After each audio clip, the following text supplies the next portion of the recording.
तव कथामृतं तप्तजीवनं कविभिरीडितं कल्मषापहं श्रवणमङ्गलं श्रीमदाततं भुवि गृह्णन्ति ये भूरिदा जनाः।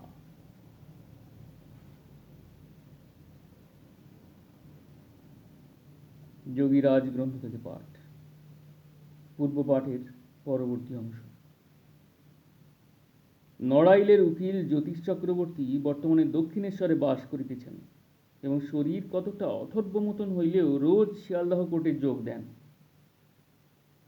একদিন ট্রাম হইতে নামিতেই পিছন দিক হইতে একটি ট্যাক্সি আসিয়া সজোরে চাপা দেয়। চারিদিকে লোকে লোকারণ্য হইয়া যায় এবং সকলে ট্যাক্সিওয়ালাকে মারিয়া শেষ করিতে উদ্যত। জ্যোতিষদা আস্তে আস্তে ফুটপাথ হইতে উঠিয়া সকলকে বলেন যে তাঁর কোনো আঘাত লাগে নাই, সুতরাং ট্যাক্সি চালক সুনিশ্চিত মৃত্যু হইতে রক্ষা পায়। জ্যোতিষদা এই অধমকে জানান যে ট্যাক্সি আসিয়া চাপা দেওয়ার পূর্বেই তিনি যেন অজ্ঞান হইয়া যান এবং শ্রীগুরু নিজে ক্রোড়ে করিয়া তাহাকে ফুটপাতে নিরাপদ স্থানে রক্ষা করেন।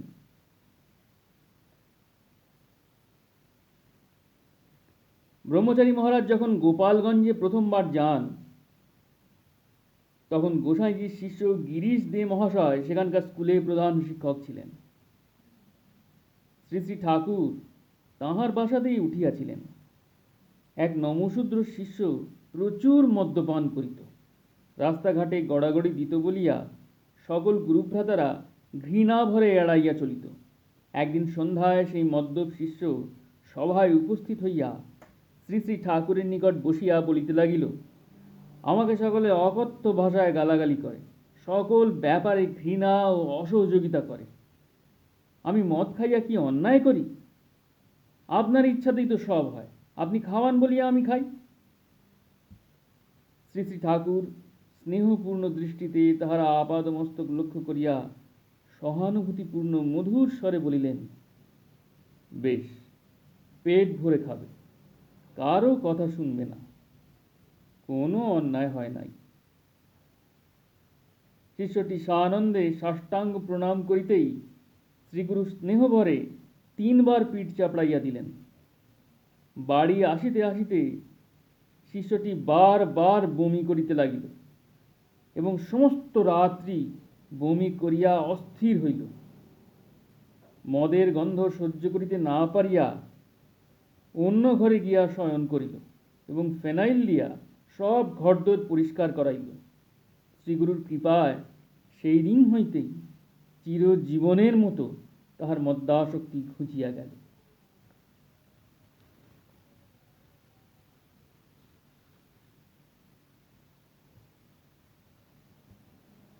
শ্রী গুরুদেব মির্জাপুর স্ট্রিটে জিতু দাদার বাড়িতে অবস্থান করিতেছেন। দ্বীপ্রহরে দোতলায় পূর্ব দিকের একটি ছোট ঘরে বিশ্রাম করেন। কাছেই জানালার ধারে একটি অশ্বত্থ বৃক্ষ। জনৈকা গুরুভগ্নী তামাক দিতে আসিয়া দেখেন যে একটি প্রকাণ্ড গোখুর সর্প শ্রী শ্রী ঠাকুরের জটাগুলি জড়াইয়া লম্বমান এবং মাথার উপর ফনা বিস্তার করিয়া দোদুল্যমান। ভয়চকিত অবস্থায় সতীর্থা পালাইয়া আসিয়া সকলকে এই সংবাদ দেন। অনেকে আসিয়া সেই দৃশ্য দেখিয়া কিংকর্তব্য বিমূঢ় অবস্থায় দূরে দাঁড়াইয়া থাকেন। সকলের প্রাণে আশঙ্কা যে শ্রী শ্রী ঠাকুর জাগিয়া উঠিয়া নড়িলেই হয়তো সাপটা ছবল মারিবে। অনেকে আসিয়া তাহাকে দেখিতেছে, লক্ষ্য করিয়া সাপটা যেন জটার মধ্যে লুকাইয়া পড়িল এবং শ্রী শ্রী ঠাকুরও পার্শ্ব পরিবর্তন করিলেন। সকলে সভয়ে ঠাকুরকে নড়াচড়া করিতে নিষেধ করিলেন এবং একটি বিরাট সাপ তাহার জটার নিচে আছে বলিলেন। শ্রীগুরু সব শুনিয়া বলিলেন, এই জন্য সব ভয় পাচ্ছিস? ও তো সকল সময় সঙ্গে থাকে। সরু নালে নাম চললে একটা সুমধুর ধ্বনি হয় এবং সেই সুরে সুর মিলাতে ওরা বড় ভালোবাসে। তোদের কোনো চিন্তা নাই।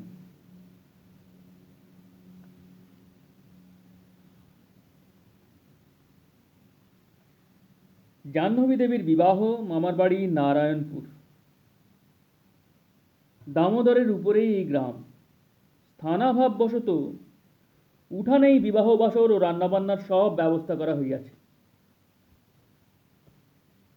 সন্ধ্যাবেলায় কাল বৈশাখী ঝড় আসিতেছে দেখিয়া গৃহকর্তা ছুটিয়া গেলেন নদী তীরে সত্যনারায়ণের নিকট এবং সমূহ বিপদ সম্বন্ধে ব্যাকুলভাবে নিবেদন করিলেন।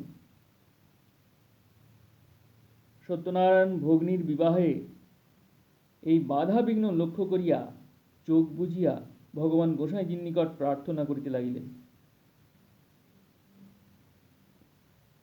চোখ খুলিতেই দেখিলেন ঘন কালো মেঘের মধ্যে বিদ্যুৎ বর্ণ গোসাইজি প্রকাশিত হইয়া অভয় মুদ্রা প্রদর্শন করিয়া চকিতে অন্তর্হিত হইলেন। মামাকে কোনো চিন্তা না করিতে বলিয়া সত্যনারায়ণ নিশ্চিন্ত মনে শৌচে গেলেন। অতি আশ্চর্যের বিষয়, ঝড়ের বেগ নদীর ওপার পর্যন্ত আসিয়া অকস্মাৎ দিক পরিবর্তন করিয়া পশ্চিম দিকে ঘুরিয়া গেল এবং বিবাহোৎসব সুসম্পন্ন হইল।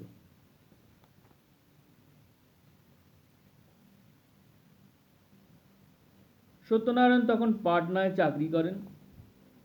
অনিল সেন নামে জনৈক বন্ধুকে তাহার ভগ্নীর বিবাহ ব্যাপারে সাহায্য করিবার চেষ্টা চলিতেছে। উপযুক্ত অর্থ সংগ্রহ করিয়া বিবাহের দিন ধার্য করা হইয়াছে এবং জিনিসপত্র প্রায় সবই কেনা হইয়াছে।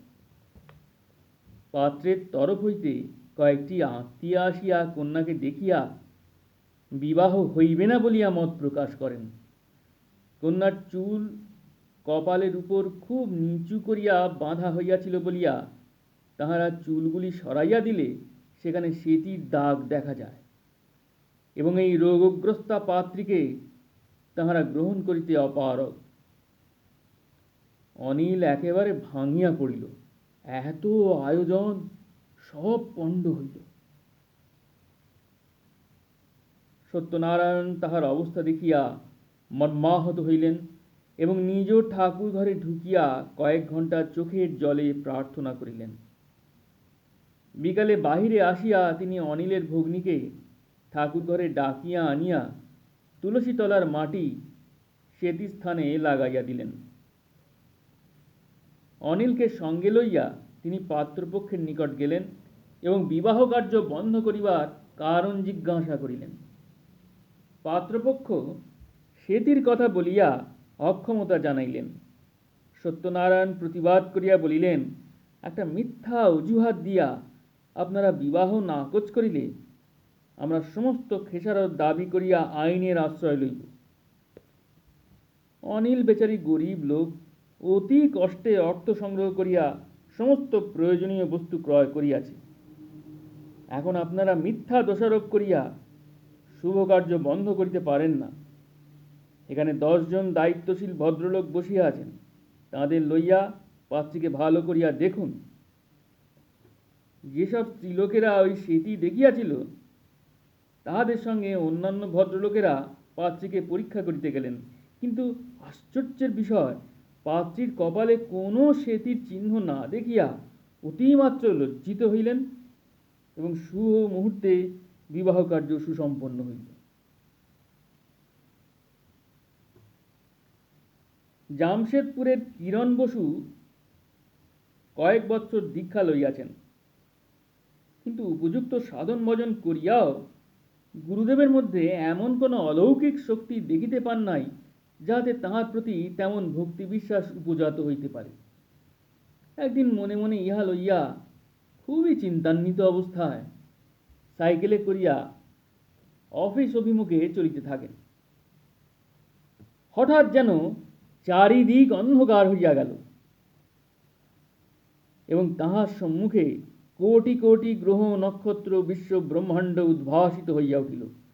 তিনি সর্বভূতে প্রতি অণু পরমাণুর মধ্যে নিজ গুরুদেবকে সবার সম্মুখে দণ্ডায়মান দেখিয়া অভিভূত হন।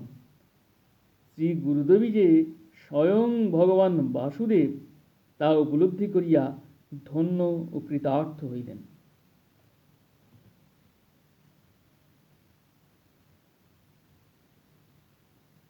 সত্যনারায়ণজি তখন কটকে চাকরি করেন।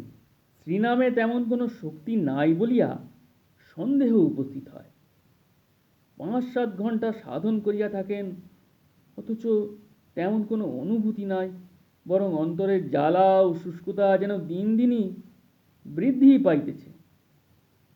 প্রতি মুহূর্তে আত্মহত্যা করিবার ইচ্ছা জাগিতেছে।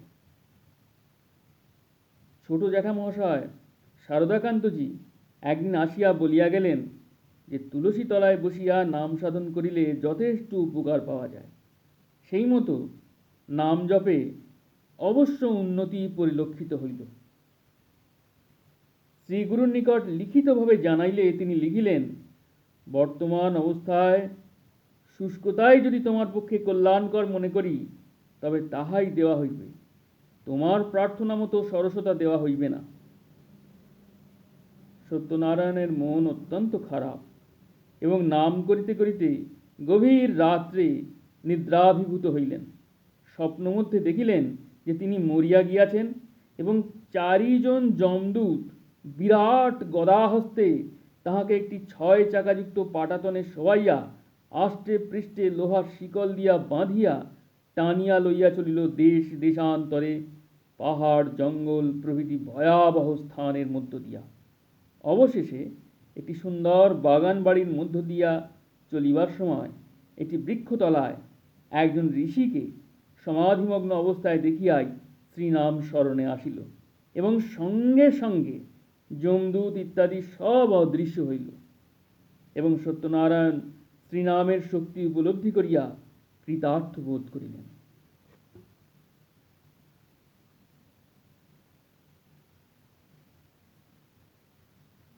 बोलिए श्री श्री नाम ब्रह्मदेव जीव की जय।